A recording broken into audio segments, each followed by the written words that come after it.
नमस्कार, स्वागत है आप सभी का मैथ्स विद मनोज पे। लास्ट क्लास में हमने एक्सरसाइज 4.4 के बेसिक्स को कवर किया था, जिसमें मैंने आपको दो नोट पढ़ाए थे, इंपॉर्टेंट पॉइंट थे। मैंने आपको बोला था कि वहाँ से ऑब्जेक्टिव बन सकता है। पॉइंट नंबर 1 ये था कि अगर आप किसी डिटरमिनेंट की रो या कॉलम में उसी के करस्पॉन्डिंग रो या कॉलम के कोफैक्टर से मल्टीप्लाई करके सम करते हैं, देन आपको डिटरमिनेंट की वैल्यू मिलती है। नेक्स्ट पॉइंट ये बताया था मैंने आपको कि अगर किसी डिटरमिनेंट की रो या कॉलम में किसी अनदर रो या कॉलम के कोफैक्टर से मल्टीप्लाई करके सम किया जाता है तो आपको डिटरमिनेंट की वैल्यू 0 मिलती है। दोनों पे बेस्ड मैंने एग्जांपल बताए थे, देन हम एक्सरसाइज पे मूव किए थे और हमने एक्सरसाइज को वहाँ पे सोल्व किया था। ओके, हमारे एक्सरसाइज 4.4 लास्ट क्लास में ओवर हो चुकी थी। आज की क्लास में हमें बेसिक्स कवर करना है फॉर एक्सरसाइज 4.5, जिसमें हमें आज मेन फोकस करना है how to find adjoint of any matrix. बेटा, जो हम एडजॉइंट सीखेंगे, एडजॉइंट की हेल्प से ही हम इन्वर्स निकालना सीखेंगे डिटरमिनेंट चैप्टर में, कि किसी भी मैट्रिक्स का इन्वर्स हम कैसे निकालते हैं with the help of adjoint. Okay, chapter number 3 matrices में हम इन्वर्स निकालना सीखे थे elementary row and column operation से। यहाँ पे हम सीखेंगे with the help of adjoint. Adjoint की हेल्प से हम कैसे इन्वर्स निकालेंगे। ओके, तो एक बात ध्यान देंगे कि एडजॉइंट आपके लिए बहुत इंपॉर्टेंट टॉपिक है और आपको इस पर अच्छे से क्वेश्चन प्रैक्टिस करना है, तो आपको इन्वर्स फाइंड करने में कोई प्रॉब्लम ना हो। ओके, आइए देखते हैं।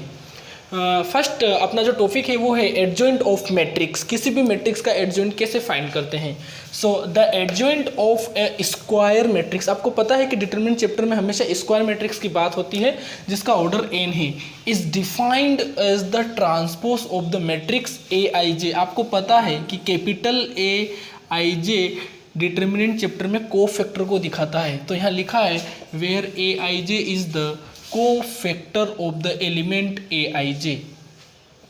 ओके, और एडजॉइंट ऑफ मैट्रिक्स ए है ना, adjoint of matrix A is denoted by, आपको सिंपल Adj और A लिखना है, मतलब इसको रीड करते हैं एडजॉइंट है। तो इसको हमेशा हम अगर एडजॉइंट, जैसे मान लो कि आपको B मैट्रिक्स का एडजॉइंट लिखना है तो आप लिखोगे एडजॉइंट B, है ना। अगर आपको C मैट्रिक्स का एडजॉइंट लिखना है तो आप लिखोगे एडजॉइंट C। ओके, पूरा एडजॉइंट नहीं लिखेंगे, ये ध्यान देंगे। ओके, इससे हम डिनोट करते हैं इसको। ओके, तो आपको यह बताया गया है कि अगर आपको कोई एक स्क्वायर मैट्रिक्स ऑर्डर n का दिया जाता है तो पहले आप उस स्क्वायर मैट्रिक्स के सारे एलिमेंट का कोफैक्टर फाइंड कर लीजिए। जब आप उसके कोफैक्टर फाइंड कर लीजिएगा, उसके बाद आप उस मैट्रिक्स का जो कोफैक्टर मैट्रिक्स आएगा उसका आप ट्रांसपोज ले लीजिए, तो आपको एडजॉइंट मिल जाएगा।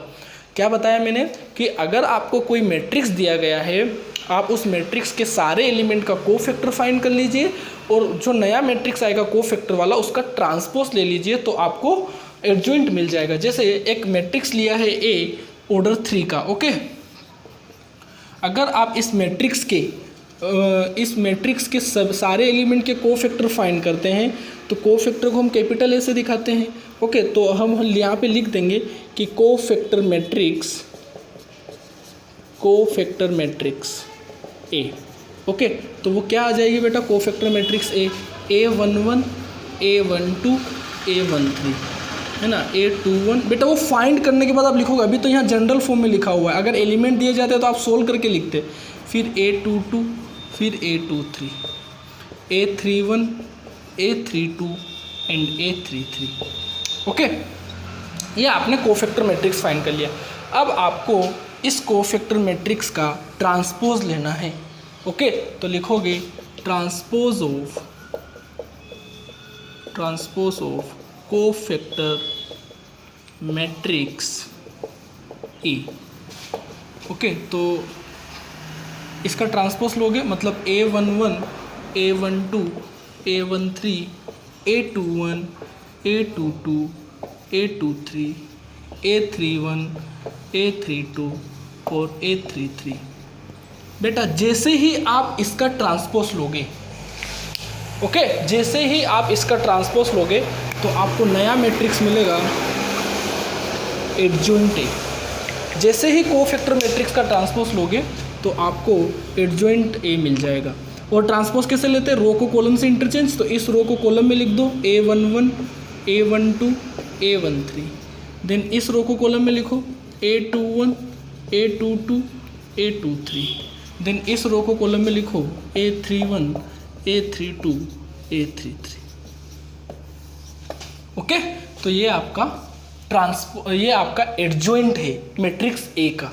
ओके, तो क्या सिखाया मैंने आपको बेटा बस ये बताया कि अगर आपको एक स्क्वायर मैट्रिक्स दिया जाता है और आपको एडजॉइंट फाइंड करने के लिए बोला जाता है, अगर आपको एक स्क्वायर मैट्रिक्स दिया जाता है और आपको एडजॉइंट फाइंड करने के लिए बोला जाता है, तो आप सबसे पहले क्या करेंगे, उस मैट्रिक्स के सारे एलिमेंट के कोफैक्टर फाइंड करेंगे। कोफैक्टर फाइंड करने के बाद आप उनको मैट्रिक्स में लिखेंगे, देन आप उनका ट्रांसपोज लेंगे। जैसे ही आप ट्रांसपोज लेंगे आपको एडजॉइंट मिल जाएगा उस मैट्रिक्स का। ओके, नोट करो, फिर मैं आपको एक एग्जांपल लेके सोल्व करता हूं। ओके बेटा, मैं एक एग्जांपल सोल्व करके बता देता हूं कि हम एडजॉइंट फाइंड कैसे करते हैं। मैंने अभी आपको जनरल फॉर्म में बताया, देखो कैसे सोल्व करेंगे। आपको एक मैट्रिक्स ए दिया हुआ है ऑर्डर 2 का, है ना, स्क्वायर मैट्रिक्स ए दिया हुआ है ऑर्डर 2 का, तो आपको A11, A12, A21, A22 element दिए गए हैं। आपको A11 फाइंड करना है, सो -1 की पावर 1 + 1 और M11, तो M11 कितना होगा 4, दैट मीन्स A11 आ जाएगा 4।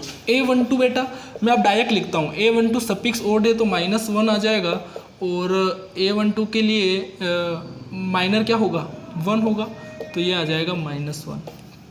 फिर अगर हम बात करें A21 की सफिक्स फिर से ओड है, सो -1 आएगा और इसका माइनर आ जाएगा 3, तो ये -3 आ जाएगा।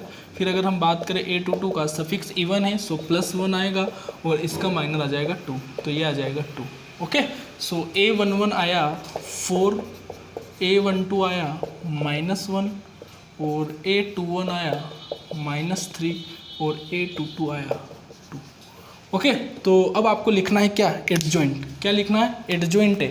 ओके, तो एडजॉइंट ए कैसे आएगा, जो आपको कोफैक्टर मैट्रिक्स दिया हुआ है, जो आपको कोफैक्टर मैट्रिक्स आया है, मतलब 4, -1, -3 और 2, है ना, A11, A12, A21, A22। आप इसका क्या करो, ट्रांसपोज ले लो, तो आपको एडजॉइंट मैट्रिक्स मिल जाएगा। दैट मीन्स 4, -1, -3 और 2, -3 और 2। ओके, तो ये आपका क्या है, आंसर है। जो भी मैट्रिक्स के एलिमेंट दिए गए हैं, आप उनका कोफैक्टर निकालिए, कोफैक्टर को मैट्रिक्स में रखिए, उसका ट्रांसपोज ले लीजिए, आपको एडजॉइंट मिल जाएगा। ओके, तो ऐसे क्वेश्चन को हमें सोल्व करना है। अब ये तो बात हो गई कि ऑर्डर 2 के लिए एडजॉइंट कैसे निकालते हैं। ये हमने लास्ट टाइम ऐसे कोफैक्टर फाइंड करके हमने ऑर्डर 2 के लिए एडजॉइंट निकाला है। आज के बाद हम ऐसा नहीं करेंगे, क्योंकि इसके लिए हमारे पास क्या है, एक शॉर्ट ट्रिक है, और वो शॉर्ट ट्रिक है for square matrix of order 2। Okay, ध्यान, ये इंपॉर्टेंट पॉइंट है। Okay, for square matrix of order 2 given matrix A is equal to A11, A12, A21, A22। आपको ये स्क्वायर मैट्रिक्स दिया गया है। ओके, तो अब आप क्या करेंगे, ओके, अब आप क्या करेंगे, आप इनके कोफैक्टर लिखेंगे, है ना। तो आपको कोफैक्टर निकालने की ज़रूरत नहीं है ना, क्योंकि ऑर्डर 2 का मैट्रिक्स है। तो आप जैसे इसके लिए निकालोगे तो ये आएगा। तो आप क्या करो, आपको तो पता है ना कि इसके लिए ये आता है, तो आप क्या करो, इन दोनों को तो इंटरचेंज कर दो, एक दूसरे से क्या कर दो, इंटरचेंज कर दो, और इन दोनों को सेम रखो, बट इनके साइन को चेंज कर दो। ओके, तो एडजॉइंट क्या बनेगा, एडजॉइंट ए क्या बनेगा, क्या बताया मैंने आपको, इन दोनों को इंटरचेंज कर दो, मतलब A22 और A11 कर दो, है ना। एक दूसरे से इंटरचेंज हो जाएंगे ना, तो ये A22 यहाँ चला जाएगा, A11 यहाँ आ जाएगा, और इन दोनों के साइन चेंज कर दो, सो -A12 और -A21। ये आपका क्या होगा, एडजॉइंट होगा। ओके, ये आपको ध्यान रखना है। अब आपको हम कभी भी ऑर्डर 2 का मैट्रिक्स के लिए एडजॉइंट पूछा जाए तो आप ऐसे कोफैक्टर फाइंड करके नहीं करेंगे। आपको ये ध्यान रखना है कि A11 और A22 को इंटरचेंज करना, इन दोनों का साइन चेंज करना है। आप अगर सोचोगे कि ये ट्रिक आई कहाँ से, तो वो भी आपको पता चल जाएगा। आपको पता है कि सर यहाँ पे सफिक्स इवन है तो +1 आएगा, और जब इसके लिए माइनर निकालेंगे तो हमें ये मिलेगा। अगर इसकी बात करूँ तो सफिक्स क्या है, इवन है, इसके लिए माइनर निकालेंगे तो ये आएगा। तो दोनों एक दूसरे के प्लेस पे आ रहे हैं ना, तो दोनों एक दूसरे के प्लेस पे आ गए। इनके सफिक्स क्या है, इनके सफिक्स क्या है, ओड है ना, तो इसके लिए क्या आ जाएगा, माइनस आ जाएगा। ठीक है, चलो अब मेरी बात सुनो आप। जो अभी मैं आपको क्वेश्चन सोल्व किया हूँ, इसी क्वेश्चन के लिए मैं आपको एडजॉइंट एग्जाम्पल नंबर 23 के लिए एडजॉइंट निकालना बताता हूँ। ओके, तो ये एग्जाम्पल नंबर 23 आपको दिया गया है। तो अगर आप इसका एडजॉइंट लिखोगे, एडजॉइंट ए, तो आप क्या लिखोगे बेटा कि इन दोनों को तो आप क्या करोगे, इंटरचेंज करोगे, है ना, इन दोनों को क्या करोगे, इंटरचेंज। तो यहाँ पे तो आ जाएगा 4 और 2, है ना, दोनों एक दूसरे से इंटरचेंज हो गए। और इन दोनों को क्या करोगे, साइन चेंज। तो इन दोनों को क्या मिल जाए, साइन चेंज करने पे क्या आएगा, -3 और -1।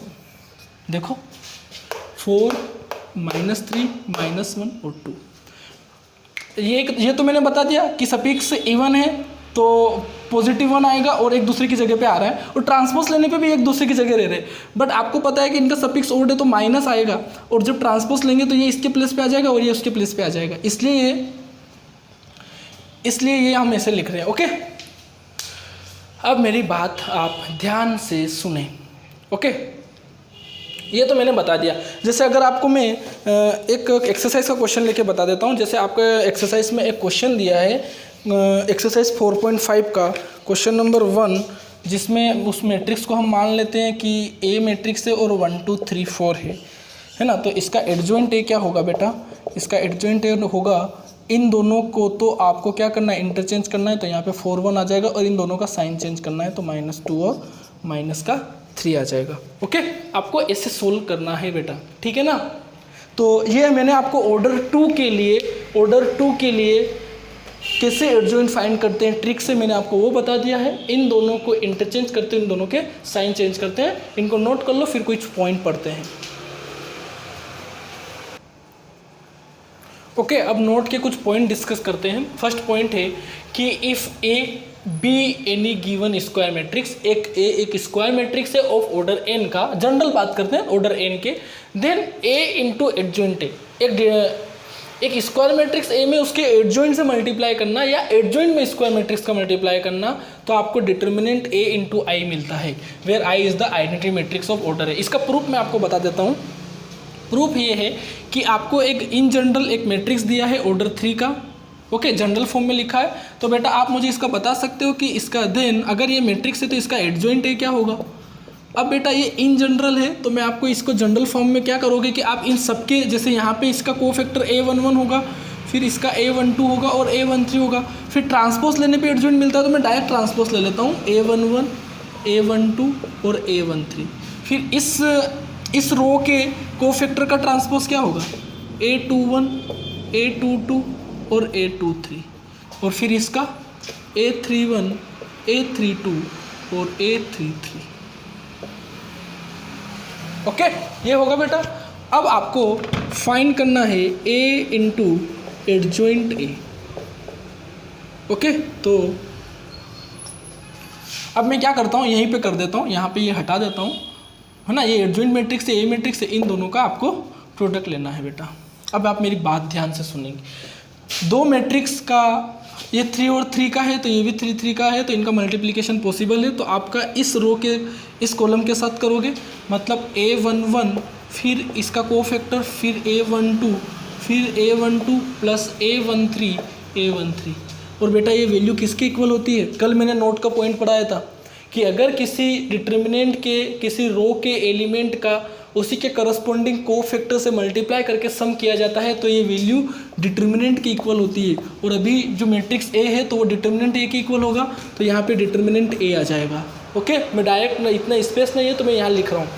अब आप देखो, अब आप इसका मल्टीप्लाई सेकेंड कॉलम से करोगे, मतलब A11 A21 plus A12 A22 plus 1 3 8 2 3। तो देखो किसी रो के एलिमेंट का मल्टीप्लाई किसी अनदर कॉलम, है ना, किसी अनदर कॉलम के कोफैक्टर से किया जाता है, तो उस कंडीशन में आपको आंसर क्या मिलेगा? 0।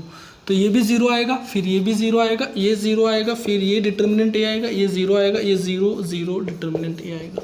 आप मल्टीप्लाई करके देखना, इसका ये डिटर्मिनेंट की वैल्यू इसके साथ देगा तो ये यहाँ पे आ जाएगा, ये डिटर्मिनेंट की वैल्यू इसके साथ देगा तो ये यहाँ पे आ जाएगा, बाकी सारे क्या आएंगे? 0 आएंगे। ओके, सो ये हमने देखा। अब आपको पता है कि मैट्रिक्स में से मल्टीप्लाई पूरे मैट्रिक्स में से आता है ना, जबकि डिटर्मिनेंट में सिर्फ किसी एक रो या कॉलम से आता है। तो अभी तो ये मैट्रिक्स है, तो इस पूरे मैट्रिक्स में से हम क्या कॉमन ले सकते हैं? डिटर्मिनेंट ए को हम यहाँ से कॉमन ले सकते हैं। तो क्या यहाँ पे क्या बचेगा? 1 0 0 0 1 0 0 0 1। ओके, तो यहाँ से हम क्या लिख सकते हैं कि a into adjoint a is equal to determinant a into I. तो सिमिलरली हम अगर आप एडजॉइंट, अभी हमने a इंटू एडजॉइंट ए किया, अगर आप एडजॉइंट a इंटू ए करेंगे तब भी आपको डिटर्मिनेंट a इंटू आई मिलेगा। तो हमने यहाँ से प्रूव कर दिया कि अगर किसी स्क्वायर मैट्रिक्स A में उसके एडजॉइंट से मल्टीप्लाई किया जाए या किसी मैट्रिक्स के एडजॉइंट में उसी मैट्रिक्स का मल्टीप्लाई किया जाए तो वो डिटर्मिनेंट a इंटू आई के इक्वल होता है। ओके, ये हमने यहाँ से प्रूफ किया, इसको नोट कर लो।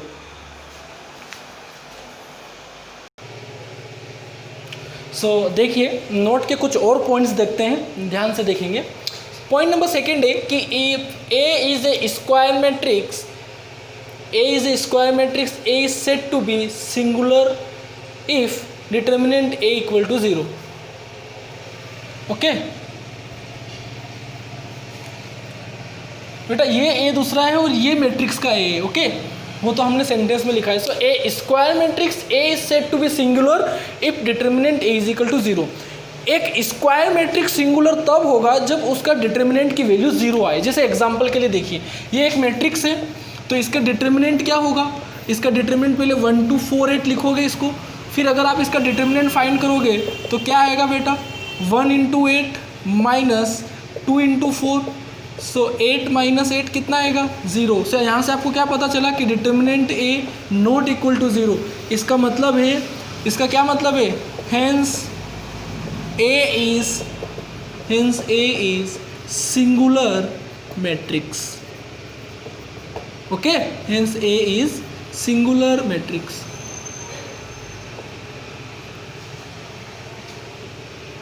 चलो, है ना। तो अगर किसी स्क्वायर मैट्रिक्स का डिटर्मिनेंट 0 आता है तो वो एक सिंगुलर मैट्रिक्स होता है। ऑब्जेक्टिव बन सकते हैं यहाँ से। एक square matrix A is said to be non singular जब उसका डिटर्मिनेंट नॉट इक्वल टू 0 हो। अगर किसी स्क्वायर मैट्रिक्स का डिटर्मिनेंट 0 नहीं आता है तो वो एक नॉन सिंगुलर मैट्रिक्स है। जैसे अगर आप इस मैट्रिक्स का डिटर्मिनेंट लेंगे तो 1 2 3 4 that means 4 minus 6 that means -2 not equal to 0। So यहाँ से लिखेंगे hence A is non singular matrix.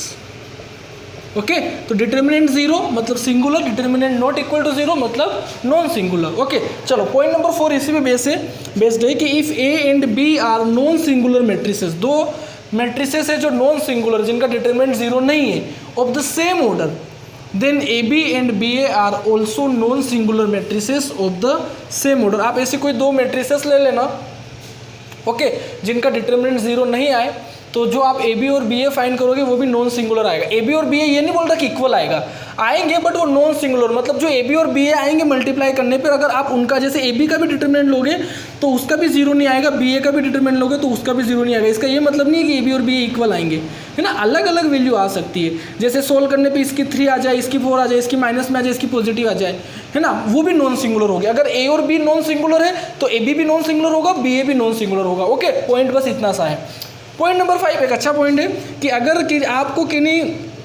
आपको मान लो कि AB दिया है ना, आपको एक AB एक मैट्रिक्स दे दी, जैसे 1 2 3 4 वो आपसे बोल देता है ना, या आपको अलग अलग करके A और B मैट्रिक्स दे रखी है है ना, ए और बी दो आपको अलग अलग मैट्रिक्स दे रखी है और वो आपसे बोलता है कि डिटर्मिनेंट ए बी फाइंड करो, तो इसका मतलब ही ये होता है कि determinant A into determinant B. तो आप डिटर्मिनेंट ए फाइंड कर लो, डिटर्मिनेंट बी फाइंड कर लो, दोनों की वैल्यू को मल्टीप्लाई कर लो, आपका आंसर आ जाएगा। ओके, तो डिटर्मिनेंट ए बी को हम लिख सकते हैं determinant A into determinant B, अलग अलग फाइंड करके आप सोल्व कर सकते हैं। ओके, ध्यान देना, ये अच्छा इंपॉर्टेंट पॉइंट है कि determinant A B is equal to determinant A into determinant B where A and B are square matrices of the same order. Okay, तो इनको नोट करो, फिर एक पॉइंट और देखते हैं हम।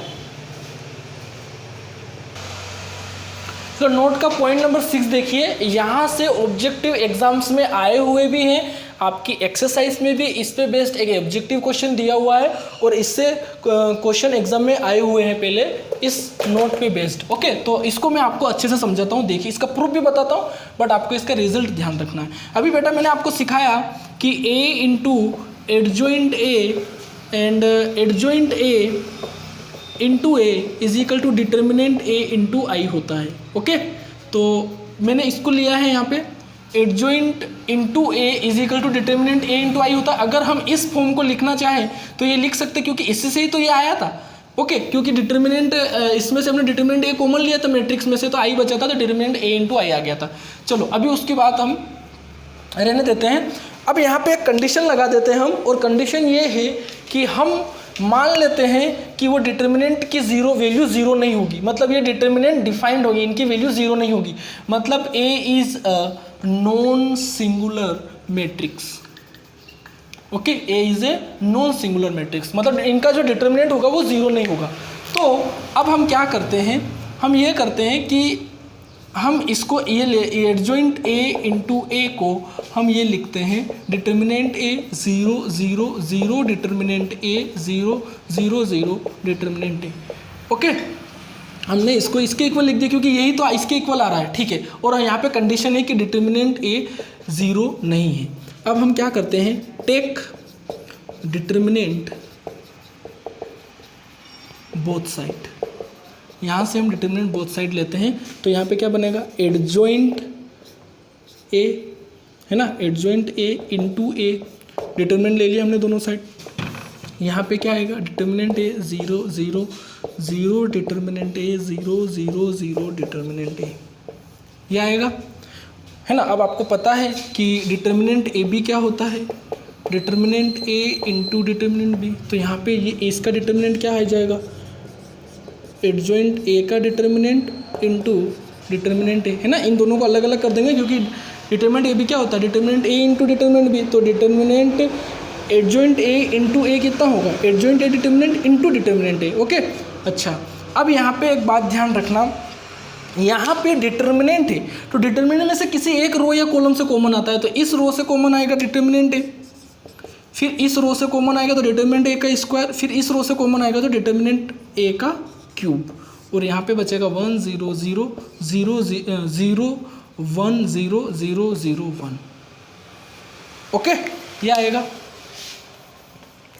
तो अब आपको यहाँ पे क्या बचेगा, आपका यहाँ पे बचेगा adjoint A into A is equal to A cube I. Okay, इसकी वैल्यू आई आएगी ना, और इसका मल्टीप्लाई इसमें करेंगे तो adjoint A into A is equal to A cube. So इसका इधर डिवाइड करेंगे, so adjoint A is equal to determinant A का square.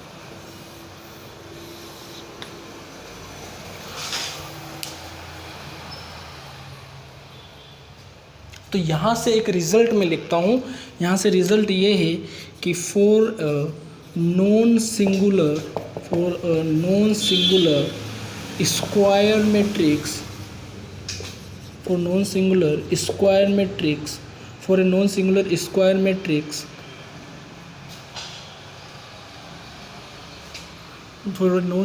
Square matrix A of order n, adjoint A equal to determinant A to the power n minus 1।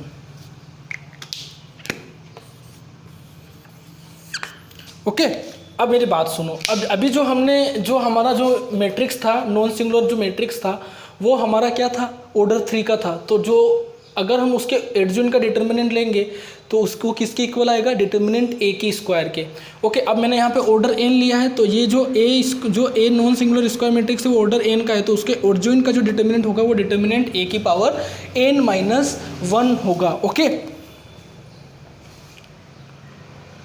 Okay, इस पे based आपके एक exercise में question दिया हुआ है, क्वेश्चन नंबर 17 ऑब्जेक्टिव का, एक्सरसाइज 4.5 का क्वेश्चन नंबर 17 ऑब्जेक्टिव का दिया हुआ, उसको आप सोल्व करना। वहाँ पे बोला हुआ है कि A is a non singular square matrix of order 3। क्या लिखा हुआ है कि A is a non singular square matrix of order 3। Then पूछा है कि एडजॉइंट, उसके एडजॉइंट ए क्या डिटर्मिनेंट किसके इक्वल होगा। ऐसे ऑप्शन दिए हुए हैं कि डिटर्मिनेंट ए स्क्वायर, डिटर्मिनेंट ए क्यूब। ओके, तो जो ऑर्डर होता है उससे एक कम डिटर्मिनेंट का स्क्वायर होता है, तो आप उस क्वेश्चन को सोल्व करना। ओके, तो आज की क्लास में हम यहीं तक रखते हैं। अगली क्लास से मैं आपको इन्वर्स कैसे फाइंड करते हैं with the help of adjoint, कुछ पॉइंट मुझे आज बताने थे, इसलिए हम इन्वर्स कल की क्लास में सीखेंगे। आज हमने मेन एडजॉइंट पे फोकस किया और कुछ नोट पढ़े, तो कल की क्लास में हम मेन फोकस करेंगे इन्वर्स कैसे निकालते हैं with the help of adjoint. Okay, तब तक आप अपना वर्क कंप्लीट करके रखें। ओके, सो मिलते हैं कल, तब तक अपना ध्यान रखें और हमेशा खुश रहे। Okay, bye.